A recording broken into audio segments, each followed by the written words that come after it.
નમસ્કાર, આપ જોઈ રહ્યા છો કચ્છ ઉદય ટીવી ન્યૂઝ અને હું છું ડેઝી શાહ। બુલેટિનમાં સૌપ્રથમ ન્યૂઝ હેડલાઇન્સ। વેસ્ટર્ન ડિસ્ટર્બન્સના કારણે જિલ્લાના વાતાવરણમાં અચાનક આવ્યો પલટો। વાદળછાયા વાતાવરણથી બળબડતી ગરમીમાં મળી મોટી રાહત।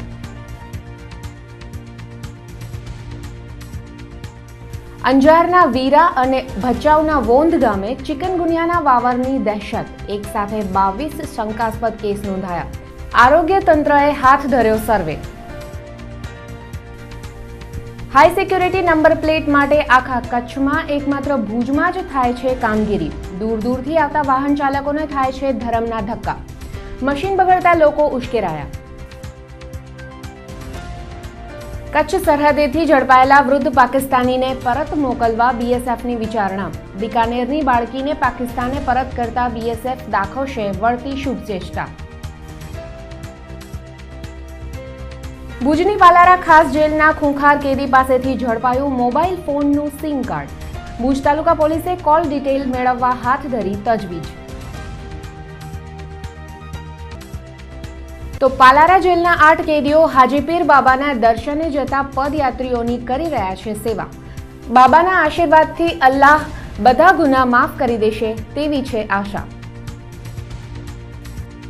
અને હવે જોઈએ સમાચારો વિસ્તારથી। કચ્છમાં સ્વાઇન ફ્લૂના વાવર વચ્ચે હવે ચિકનગુનિયાએ દેખા દેતા જિલ્લાના આરોગ્ય તંત્રમાં ભારે દોડધામ મચી ગઈ છે।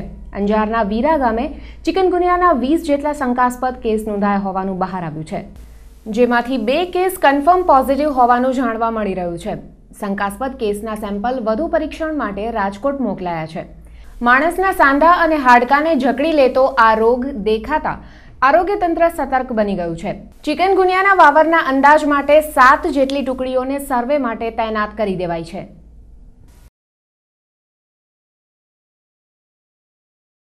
વોંધના 2 ચિકનગુનિયાના કેસીસ મળ્યા છે। તેવી રીતે વીરામાં કંઈ 20 જેટલા તાવના દર્દીઓ મળ્યા। એમાં પણ જે દર્દીને ખૂબ જ દુખાવો, તાવ અને સાંધામાં દુખાવો હતો એ દર્દીનો સેમ્પલ લઈ રાજકોટ મોકલાયો છે અને આવતીકાલે રિપોર્ટ આવી જાય કે ખરેખર ચિકનગુનિયા છે કે નહીં। આ ઉપરાંત આજ અમે ત્યાં 7 જેટલી આરોગ્યની ટીમો લગાવી દરેક ઘરોમાં સર્વે કરી ત્યાં તાવના કેસીસ છે કે નહીં અમે સ્લાઇડ લઈ આવશ્યક પડતી સેમ્પલ પણ લઈ અને એન્ટી લાર્વલ એક્ટિવિટી પણ ચાલુ કરી છે, જેથી કે આ પ્રકોપ વધુ ના શકે અને તાત્કાલિક કંટ્રોલમાં આવી જાય એ માટે પગલાં લઈ રહ્યા છે। ભુજની પાલારા ખાસ જેલમાંથી વધુ એકવાર એક કેદી પાસેથી મોબાઈલ ફોનનું સિમ કાર્ડ મળી આવ્યું છે। જેલ અધિક્ષક SI વોરાએ રવિવારે રાત્રે સરપ્રાઇઝ ચેકિંગ હાથ ધર્યું હતું। આ ચેકિંગ દરમિયાન યાર્ડ નંબર 11ની બેરેક નંબર 10માં કેદ વિશાલ વિષ્ણુભાઈ નાયક નામના એક કેદી પાસેથી સિમ કાર્ડ મળી આવ્યું હતું। વિશાલે આ સિમ કાર્ડ અંડરગાર્મેન્ટમાં છુપાવ્યું હતું। વિશાલ નાયક અમદાવાદની કુખ્યાત ગોવા રબારી ગેંગનો સાગરીત છે। હત્યાના કેસમાં ઝડપાયેલા આરોપી વિશાલ સાબરમતી જેલમાં થયેલા ચેતન બેટરી હત્યાકાંડનો પણ આરોપી છે। સાબરમતી જેલમાં કેદીની હત્યા કર્યા બાદ વિશાલ સહિત ગોવા રબારી ગેંગના તમામ સાગરીતોને રાજ્યની અલગ અલગ જેલમાં ટ્રાન્સફર કરાયા હતા।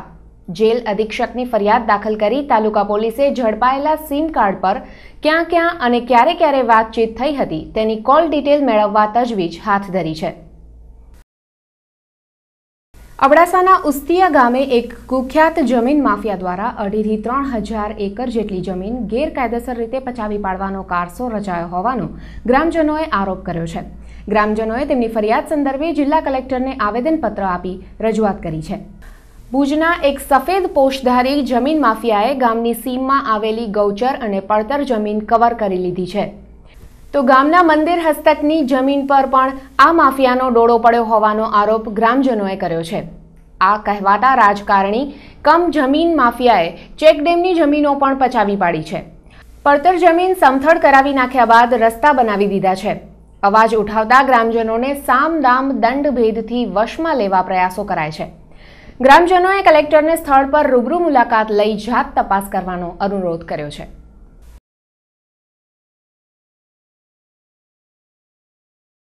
આ જમીન જે દબાણ છે એ ખોલી કરી આપશે અમને વિશ્વાસ છે। 100% સાહેબે ખાતરી આપી છે એવી કે ભાઈ તમે જાઓ, વાંધો નહીં, તમારું જે કામ જે જમીન ગૌચર ને આપણી શ્રી સરકાર જમીન ને મંદિરના ખેતર દબાણ કરી નાખે છે એ પણ હવે જેમ કરીને તેમ જેમ બને તેમ જલ્દી અમે ખુલ્લા કરી આપશું એવી રીતે અમને હૈયાધારણા આપી છે એવી 10 થી 12,000 એકર જમીન શ્રી સરકાર ગૌચર એમાં આ લોકોએ જે બતાવ્યું એ હિસાબે લગભગ 5 થી 7 ડેમો છે જે એસીબીમાં બનેલા છે, કોઈ ગામના લોકોએ બનાવ્યા છે, એવા બધા ડેમો પણ એ લોકોએ અંદર નાખી દીધા છે. 5-25 એવા મોટા ટેકરાઓ હતા, એ સફાઈ કરી અને એ લોકોએ લેવલ કરી અને એમાં પણ ખેતરોમાં ફેરવી દીધું છે. દેશ અને રાજ્ય સહિત કચ્છમાં વાહનો પર ફરજિયાત હાઈ સિક્યુરિટી નંબર પ્લેટ લગાડવાનો નિયમ અમલી બનાવી દેવાયો છે. આ માટે કચ્છમાં ભુજ ખાતે આરટીઓ માન્ય એક ખાનગી એજન્સીને તેનો કોન્ટ્રાક્ટ અપાયો છે. જો કે આખા જિલ્લામાં એકમાત્ર ભુજ ખાતે જ આ કામગીરી થતી હોય જિલ્લાભરના વાહન ચાલકોને ઘણી હેરાનગતિ થાય છે. રાપરથી લઈ અબડાસાના છેવાડાના વિસ્તારોમાંથી આવતા વાહન ચાલકોને વારંવાર ધક્કા ખાવા પડે છે. તેમાં પણ ભુજ ખાતે આવેલી આરટીઓ કચેરીમાં પીવાના પાણી કે શૌચાલયની પાયાની સુવિધાઓ પણ નથી. આ નંબર પ્લેટ માટેનું મશીન બગડી જતા વાહન ચાલકો ઉશ્કેરાયા હતા. પૂર્વ કચ્છના વાહન ચાલકો માટે ગાંધીધામમાં અલગ કેન્દ્ર શરૂ કરાય તેવી માંગ વાહન ચાલકોએ કરી છે.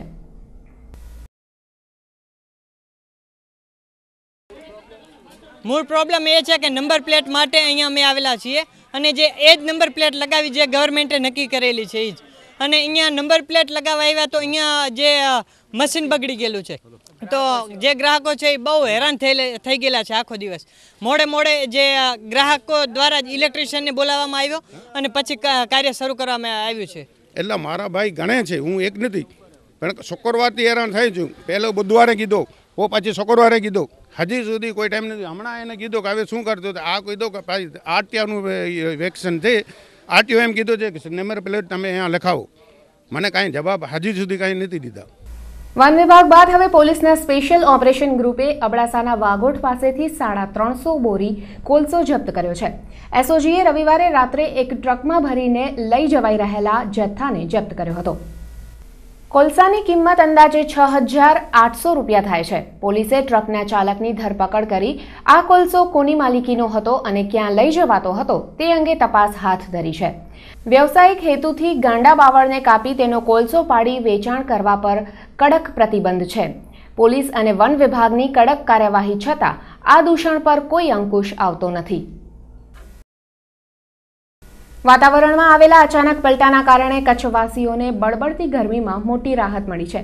વેસ્ટર્ન ડિસ્ટર્બન્સના કારણે કચ્છ સહિત રાજ્યના મોટાભાગના વિસ્તારમાં વાતાવરણમાં અચાનક પલટો આવ્યો છે. અચાનક આવેલા આ પલટાના કારણે જિલ્લામાં સર્વત્ર 3 થી 5 ડિગ્રી સેલ્સિયસ સુધીનું મહત્તમ તાપમાન ઘટી ગયું હતું. આજે સૌથી વધુ 37.8 ડિગ્રી ગરમી વલ્લભ વિદ્યાનગરમાં નોંધાઈ હતી. હવામાન વિભાગે જણાવ્યું છે કે મંગળવાર રાત્રિ સુધીમાં આકાશ ચોખ્ખું થઈ જશે. વાદળછાયા વાતાવરણના કારણે ક્યાંક ક્યાંક છૂટાછવાયા વરસાદી છાંટા વરસવાની શક્યતા પણ હવામાન વિભાગે વ્યક્ત કરી છે. ને હવે એક નજર કરીએ જિલ્લાના વિવિધ શહેરોમાં નોંધાયેલા તાપમાનના આંકડા પર.